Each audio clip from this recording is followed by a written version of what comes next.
देश भर में राज्य सरकारों द्वारा बुलडोजर एक्शन पर सर्वोच्च अदालत एक बार फिर भड़क चुका है। बुलडोजर की कार्रवाई संबंधित मामले को लेकर पिछले साल ही साफ कर दिया गया था कि बुलडोजर से लोगों के घर गिराए जाना असंवैधानिक है। अदालत ने कहा कि यदि कार्यपालिका किसी व्यक्ति का मकान केवल इस आधार पर गिरा देती है कि वो अभियुक्त है तो ये कानून के शासन का उल्लंघन है। सुप्रीम कोर्ट ने यहाँ तक कहा कि गंभीर अपराधों के आरोपी और दोषी के खिलाफ भी बुलडोजर की कार्रवाई बिना नियम का पालन किए नहीं की जा सकती। न्यायमूर्ति भुइयां ने कहा, किसी संपत्ति को ध्वस्त करने के लिए बुलडोजर का इस्तेमाल करना संविधान पर बुलडोजर चलाने जैसा है। ये कानून के शासन की मूल अवधारणा का उल्लंघन है और अगर इसे रोका नहीं गया तो ये हमारी न्याय वितरण प्रणाली की मूल संरचना को खत्म कर देगा। न्यायमूर्ति भुइयां ने आगे कहा, हम मानते हैं कि कोई व्यक्ति आरोपी या अपराधी हो सकता है, लेकिन उसकी माँ वहाँ रहती है, बहन वहाँ रहती है, पत्नी वहाँ रहती है, बच्चे वहाँ रहते हैं। उनका क्या दोष है? अगर आप उस घर को तोड़ देंगे तो वे कहाँ जाएंगे? सुप्रीम कोर्ट के फैसले में जस्टिस गवाई ने कहा था कि किसी का घर उसकी उम्मीद होती है। हर किसी का सपना होता है कि उसका आश्रय कभी न छिने। हर आदमी की उम्मीद होती है कि उसके पास आश्रय हो। हमारे सामने सवाल ये है कि क्या कार्यपालिका किसी ऐसे व्यक्ति का आश्रय छीन सकती है जिस पर अपराध का आरोप है? महाराष्ट्र में हम लोग अपने तरीके से कार्रवाई करते हैं। जहां बुलडोजर चलाने की आवश्यकता होगी वहां चलेगा। दोस्तों, एनवीएन के चक्रव्यूह में आपका स्वागत है। आज हम नागपुर के बुलडोजर एक्शन की चर्चा करेंगे।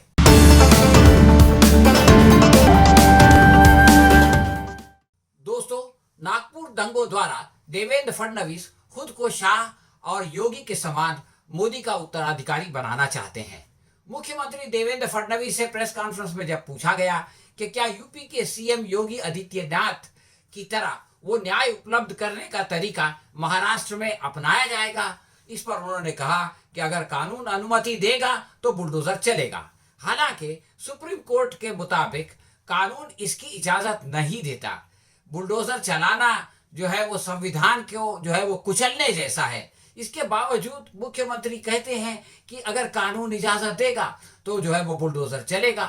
इसके बाद महानगर पालिका ने 21 मार्च के दिन फहीम खान की पत्नी जाहिरुन्निसा के नाम पर रजिस्टर्ड 186 स्क्वायर मीटर के मकान को गैर कानूनी निर्माण करार देकर नोटिस जारी कर दिया। म्युनिसिपल अधिकारियों ने घर की जांच की तो पाया कि उसके निर्माण में Maharashtra regional and town planning act 1966 का उल्लंघन हुआ है। अधिकारियों के अनुसार घर के लिए कोई बिल्डिंग प्लान पास नहीं किया गया था, इसलिए ये गैर कानूनी निर्माण है और इस पर प्रशासन की कार्रवाई तेज हो। उसने फहीम खान को नागपुर हिंसा का मास्टरमाइंड बताकर पहले पुलिस हिरासत में लिया और अब महानगर पालिका ने उनके घर को गैर कानूनी हिस्से पर बुलडोजर चला दिया। जेल में बंद फहीम खान को अवैध निर्माण हटाने के लिए 24 घंटे का समय दिया गया। जाहिर है वो असंभव था, इसलिए प्रशासन का बुलडोजर चल पड़ा। फहीम खान की 2 मंजिला मकान संजय बाग कॉलोनी में है। यह पहला मौका है जब एनएमसी यानी नागपुर महानगर पालिका ने हिंसा के आरोपी की जायदाद को बुलडोज किया है। नागपुर पुलिस ने फहीम खान की 2 दुकानों को भी ये कहकर सील कर दिया कि उनका उपयोग दंगाइयों ने किया था। सरकार की मर्जी है, जो चाहे आरोप लगाए। न्यायालय में कई साल बाद अगर वो गलत साबित हो जाए तब भी जो नुकसान होना है वो तो हो ही चुका। अभी हाल में मध्य प्रदेश में 6 साल के बाद पता चला कि सरकार का आरोप गलत था, लेकिन 6 साल तक जिनके ऊपर आरोप लगा था वो जेल में रहे और उनका घर जो है वो 6 साल पहले टूट चुका था। उनके घर वाले जो है वो इस दरमियान इधर उधर भटक रहे थे। माइनॉरिटी डेमोक्रेटिक पार्टी के शहर अध्यक्ष फहीम खान पर एफआईआर में भड़काऊ भाषण का आरोप है और उसे हिंसा का कारण बताया जा रहा है। हालांकि अगर चादर नहीं जलाई जाती जिस पर कलमा लिखा था तो भाषण ही नहीं होता, मगर इस मुख्य कारण को ढांप दिया गया। फहीम खान 2024 के लोकसभा चुनाव में नितिन गडकरी के विरुद्ध चुनाव लड़ चुके हैं। उस समय नगर पालिका को अवैध निर्माण का पता नहीं चला, लेकिन अब बुलडोजर चलाने की खातिर पता चल गया। महाराष्ट्र की सत्ताधारी महायुति में खुद को सेकुलर और मुसलमानों का मित्र कहने वाली अजित पवार की एनसीपी भी शामिल है। इसने बुलडोजर एक्शन से 3 दिन पहले एक स्टार पार्टी का आयोजन किया था, यानी उसका जो अल्पसंख्यक मोर्चा है उसने बंबई के इस्लाम जिमखाना में एक जबरदस्त इफ्तार पार्टी का आयोजन किया था। इसमें महाराष्ट्र के उप मुख्यमंत्री और एनसीपी के नेता अजित पवार ने कहा था, भारत विविधता में एकता का प्रतीक है। छत्रपति शिवाजी महाराज, डॉक्टर बाबा साहेब अम्बेडकर, महात्मा ज्योतिबा फुले, राजर्षि शाहू महाराज ने सभी धर्मों और जातियों के साथ लेकर समाज की उन्नति का मार्ग हम सबको दिखाया है। हमें इसी विरासत को आगे बढ़ाना है और किसी भी तरह की समाज विभाजन की ताकतों के बहकावे में न आना है। हाल में हो रहे हमने होली मनाई, जल्दी गुड़ी पाड़वा आने वाला है, फिर ईद आएगी। यह त्योहार हमें साथ मिलकर मनाना है, क्योंकि हमारी एकता ही हमारी असली ताकत है। मुझे एक भरोसा देना है, आपका भाई अजित पवार आपके साथ है।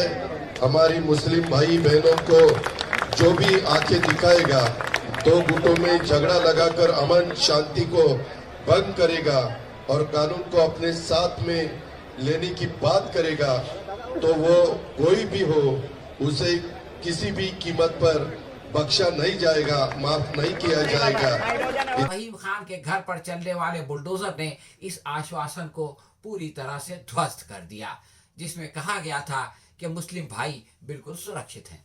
अजित पवार ने मुसलमानों को विश्वास दिलाया था कि आपका भाई अजित पवार आपके साथ है।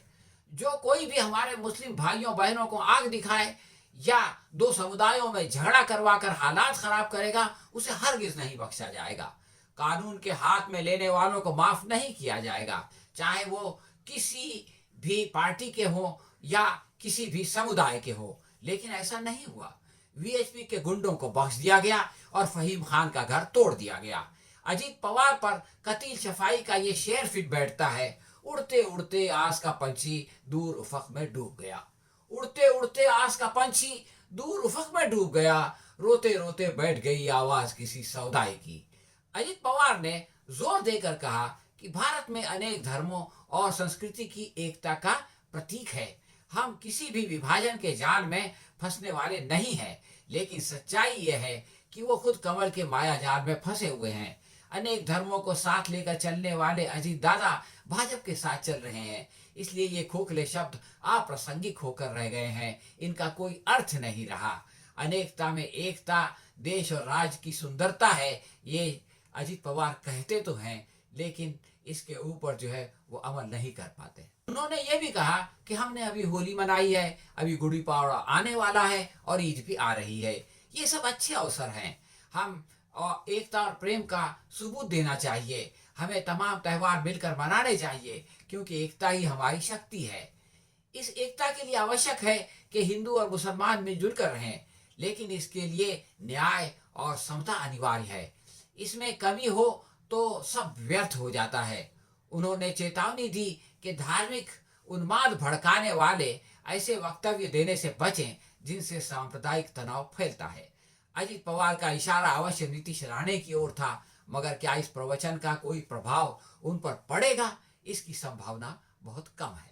क्योंकि मालवन में एक बेबुनियाद आरोप पर कुतुबुल्ला खान की दुकान पर बुलडोजर चला। एक बच्चे पर आरोप लगाया गया कि उसने पाकिस्तान जिंदाबाद का नारा लगाया था, जिसका कोई प्रमाण नहीं है। नीतीश राणे के भड़काने पर उस बच्चे के घर पर सैकड़ों लोग जमा हो गए। राणे प्रशासन की दुकान तोड़ने का आदेश दे दिया। इस पर अमल करते हुए कुतुबुल्ला खान समेत उसके भाई की दुकान को भी बगैर नोटिस के आनन फानन तोड़ दिया गया। हालांकि उन दोनों का आपस में कोई खास संबंध नहीं था। नीतीश राणे ने इस पर खुशी जताई और प्रशासन को शाबाशी दी, मगर अजित दादा के कान पर जू नहीं रहेगी। उनकी जबान से सहानुभूति का एक शब्द नहीं निकला। अब नागपुर में बुलडोजर चल गया। फहीम खान पर भी आरोप साबित नहीं हुआ है।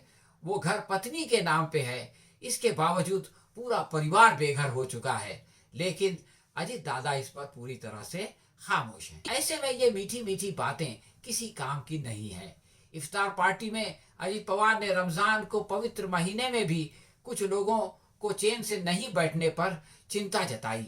उन्होंने कहा कि वो हमेशा भड़काऊ बयान देकर माहौल खराब करने का प्रयत्न करते हैं, लेकिन मैं मुस्लिम भाइयों को ये विश्वास दिलाता हूँ कि जब तक मैं मौजूद हूँ, यानी अजित पवार मौजूद हैं, उन्हें कोई हाथ नहीं लगा सकता, यानी मुसलमानों को कोई हाथ नहीं लगा सकता। ये देश उनका है और वो इस देश के हैं, ये एक सच्चाई है। मगर यह भी हकीकत है कि इस देश में मुसलमानों के साथ बराबरी का व्यवहार नहीं होता, वरना हिंसा के आरोप में बेकसूर मुस्लिम आरोपियों पर देशद्रोह की धारा नहीं लगाई जाती और वीएचपी के गुंडों को 10 मिनट में 3000 के मुचलके पे नहीं छोड़ा जाता। अजीत दादा अगर मुसलमानों के शुभ चिंतक हैं तो उन्हें नागपुर जाकर वहां गिरफ्तार होने वाले तकरीबन 100 लोगों के परिवार वालों के जख्मों पर मरहम रखना चाहिए। मुंबई में भाषणबाजी करने के बजाय दंगे में जान गंवाने वाले इरफान अंसारी के घर जाकर उनके घर वालों को सांत्वना देनी चाहिए, वरना ऐसे ही मौके के लिए गालिब ने कहा था, रगों में दौड़ने फिरने के हम नहीं कायल, रगों में दौड़ते फिरने के हम नहीं कायल, जो आंखी से न टपका तो फिर लहू क्या है। हाँ तो दोस्तों, ये थी हमारी आज की समीक्षा। आपको कैसी लगी हमें कमेंट बॉक्स में लिख के बताएं। अगर पसंद आई हो तो इसे लाइक या शेयर करें। हम बहुत जल्द किसी और विषय के साथ आपकी सेवा में फिर हाजिर होंगे। तब तक के लिए आज्ञा दीजिए। धन्यवाद।